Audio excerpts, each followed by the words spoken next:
অষ্টম বেতন কমিশন নিয়ে দেশ জুড়ে কেন্দ্রীয় সরকারি কর্মী এবং পেনশনভোগীদের মধ্যে যে উন্মাদনা তৈরি হয়েছে তার মূল কেন্দ্রবিন্দুতে রয়েছে ফিটম্যান ফ্যাক্টর। বিভিন্ন কর্মী সংগঠনের তরফ থেকে 3.833 ফিটম্যান ফ্যাক্টরের দাবি জোরালোভাবে সামনে আনা হচ্ছে।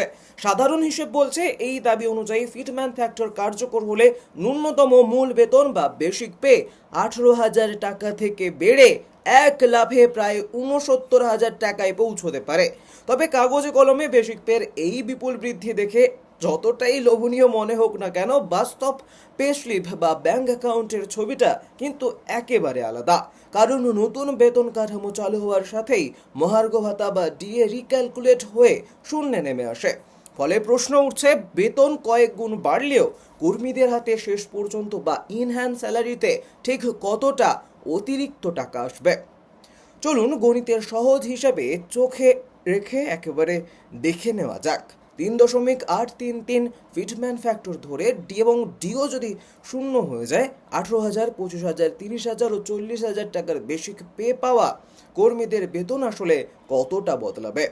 বর্তমানে সপ্তম বেতন কমিশনের অধীনে কেন্দ্রীয় সরকারি কর্মীরা 50% বেশি ডিএ পাচ্ছেন। নতুন পে কমিশন কার্যকর হওয়ার সময় পুরনো বেসিকের সঙ্গে জমে থাকা ডিএ মিশিয়ে দিয়ে নতুন বেসিক নির্ধারণ করা হয় এবং ডিএ কাউন্টার আবার শূন্য থেকে শুরু হয়। অর্থাৎ আপনার ফিটম্যান ফ্যাক্টর 3.833 গুণ হওয়া মানে আপনার পুরো ইন হ্যান্ড বা টেক হোম বেতন রাতারাতি 3.833 বেড়ে যাওয়া নয়, পুরনো জমে থাকা ডি এর টাকাটা তখন নতুন বেসিকের ভেতরে ঢুকে যায়। এবার বিভিন্ন বেসিক পের ইন হ্যান্ড টাকার বাস্তব সমীকরণটা একটু খতিয়ে দেখা যাক। এখানে বাড়ির ভাতা অর্থাৎ আপনার বাড়ির ভাড়া দিতে হয়, এইচআরএ এক্স ক্যাটাগরির শহর অর্থাৎ 24% ধরে একটি আনুমানিক হিসেব ধরুন একেবারে আমরা করতে পারি। প্রথমেই ধরা যাক যে আপনার বর্তমান বার্ষিক পে হচ্ছে 18,000 টাকা এবং সেখানে আপনি যে টাকাটা পাচ্ছেন তার সর্বনিম্ন বেতনক্রম এবং লেভেল 1-এর তা অন্তর্ভুক্ত। সপ্তম বেতন কমিশনের অধীনে বর্তমান বেসিক পে অর্থাৎ 18,000 টাকা হলে আপনার মাসিক আয় 50% হারে ডিএ আসে অর্থাৎ 9,000 টাকা এবং 24% হারে এইচআরএ আসে 4,320 টাকা। সব মিলিয়ে পিএফ বা ট্যাক্স কাটার আগে আনুমানিক গ্রস বেতন দাঁড়ায় 31,320 টাকা। এবার অষ্টম বেতন কমিশনে 3.833 ফিটম্যান ফ্যাক্টর এবং ডিএ শূন্য ধরলে নতুন বেসিক পে সোজা গিয়ে দাঁড়াবে 68,994 টাকা এবং একই সঙ্গে ডিএ শূন্য এবং 24% হারে 16,58 টাকার এইচআরএ যোগ করলে নতুন আনুমানিক গ্রস বেতন হবে প্রায় 85,552 টাকা। অর্থাৎ দেখে মনে হচ্ছিল বেতন 18,000 থেকে সোজা 69,000 টাকায় অর্থাৎ প্রায় 3.8 গুণ হচ্ছে। সেখানে টেক হোম বা হাতে আসা মোট বেতনের ক্ষেত্রে আসল বৃদ্ধি হচ্ছে প্রায় 2.7 গুণ। দ্বিতীয়ত, যাদের বর্তমান বেসিক পে 25,000 টাকা অর্থাৎ লেভেল 4-এর কর্মী, তাদের বর্তমান গ্রস বেতন প্রায় 44,370 টাকার কাছাকাছি। অষ্টম বেতন কমিশনের নিয়মে 3.833 ফিটম্যান ফ্যাক্টর কার্যকর হলে তাদের নতুন বেসিক পে হবে 97,741 টাকা। এর সঙ্গে 0% ডিএ এবং নতুন বেসিকের উপর হিসেব করা 24% এইচআরএ অর্থাৎ 23,458 টাকা যোগ করলে নতুন আনুমানিক গ্রস বেতন দাঁড়াবে প্রায় 1,21,199 টাকা।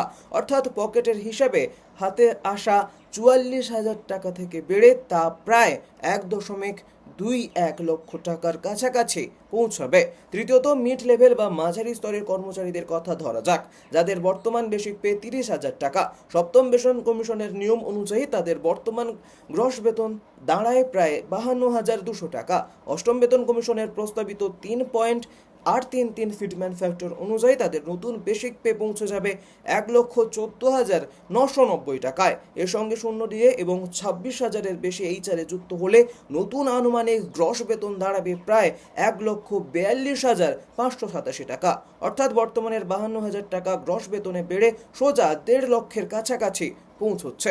চতুর্থত, যারা 40,000 টাকা বেসিক পে পাওয়া উচ্চতর গেজেট বা অভিজ্ঞ কর্মীদের ক্ষেত্রে বর্তমান গ্রস বেতন প্রায় 69,600 টাকা। অষ্টম বেতন কমিশনের সর্বোচ্চ প্রস্তাব বাস্তবিত হলে তাদের নতুন বেসিক পে হবে 1,53,320 টাকা, শূন্য ডিএ এবং 36,796 টাকার এইচআরে নতুন আনুমানিক গ্রস বেতন দাঁড়াবে 1,90,176 টাকা, অর্থাৎ 70,000 ছুঁই গ্রস বেতন বেড়ে প্রায় সোজাসুজি একেবারে পৌঁছে যাবে 1,90,000 টাকার কাছাকাছি বা দৌড় করায়। এবার মনে প্রশ্ন আসতেই পারে যে ডিএ যদি শূন্যই হয়ে যায় তবে কি কর্মীরা আদৌ কোনো দীর্ঘমেয়াদী লাভবান কোনো সুবিধা পাবেন? আপাত দৃষ্টিতে ডিএ শূন্য হয়ে যাওয়ার ফলে মনে হতে পারে যে বেতনের একটা বিরাট অংশ বুঝি গায়েব হয়ে গেল, কিন্তু বাস্তবে ডিএ শূন্য হওয়ার সুফল কর্মীরা দীর্ঘমেয়াদে হাতে পাবেন। যখন ডিএ আবার বছরে দুবার অর্থাৎ জানুয়ারি এবং জুলাই মাসে বাড়তে শুরু করবে তখন সেই শতাংশের হিসেব হবে এবং নতুন এবং বর্ধিত বেসিক পের ওপর আপনি টাকা পাবেন। উদাহরণস্বরূপ 18,000 টাকার 4% যেখানে মাত্র 720 টাকা বাড়ত, সেখানে প্রায় 69,000 টাকা বেসিকের 4% প্রতি কিস্তিতে সরাসরি প্রায় 2,760 টাকা করে বেতন বাড়বে। পাশাপাশি বাড়ির ভাতা অর্থাৎ আপনার বাড়ি ভাড়া যারা সরকার দেয়, ট্রাভেল অ্যালাউয়েন্স বা অন্যান্য সুযোগ সুবিধাগুলো সরাসরি মূল বেতনের সঙ্গে যুক্ত থাকে। বেসিক এক লাফে অনেকটা বেড়ে যায়, এই ভাতাগুলোর মোট টাকার পরিমাণও বহুগুণে বেড়ে যায়। এছাড়াও প্রভিডেন্ট ফান্ড কর্তন এবং অবসরকালীন সুবিধা যেমন পেনশন, গ্র্যাচুইটি এবং লিভ এনক্যাশমেন্ট পুরোপুরি বেসিক পের উপর নির্ভর করেই নির্ধারিত হয়। ফলে মূল বেতন যত বেশি থাকবে সরকারি কর্মচারীদের অবসরকালীন সুরক্ষা কবচ ততটাই শক্তিশালী হবে। তবে আর্থিক বিশ্লেষক এবং অর্থনীতিবিদদের বড় একটি অংশের মতে 3.833 ফিটম্যান ফ্যাক্টর কেবলই কর্মী ইউনিয়নগুলির একটি প্রারম্ভিক দাবি। অতীতের রেকর্ড ঘাটলে দেখা যাবে সপ্তম বেতন কমিশনে ফিটম্যান ফ্যাক্টর দেওয়া হয়েছিল 2.57। অষ্টম বেতন কমিশনের ক্ষেত্রে শেষ পর্যন্ত সরকারের তরফ থেকে চূড়ান্ত অনুমোদন অর্থাৎ 2.828 থেকে 2.86 এর মধ্যে থাকার সম্ভাবনাই সবচেয়ে বেশি বলে মনে করা হচ্ছে। শেষ পর্যন্ত ফিটম্যান ফ্যাক্টর যতই হোক না কেন ডিএ শূন্য হওয়ার সাময়িক ধাক্কা কাটিয়ে নতুন বেসিকের এই মহাবৃদ্ধি আগামী 10 বছর কেন্দ্র কর্মীদের আর্থিক প্রবৃদ্ধিকে চালিকা শক্তি যোগাবে।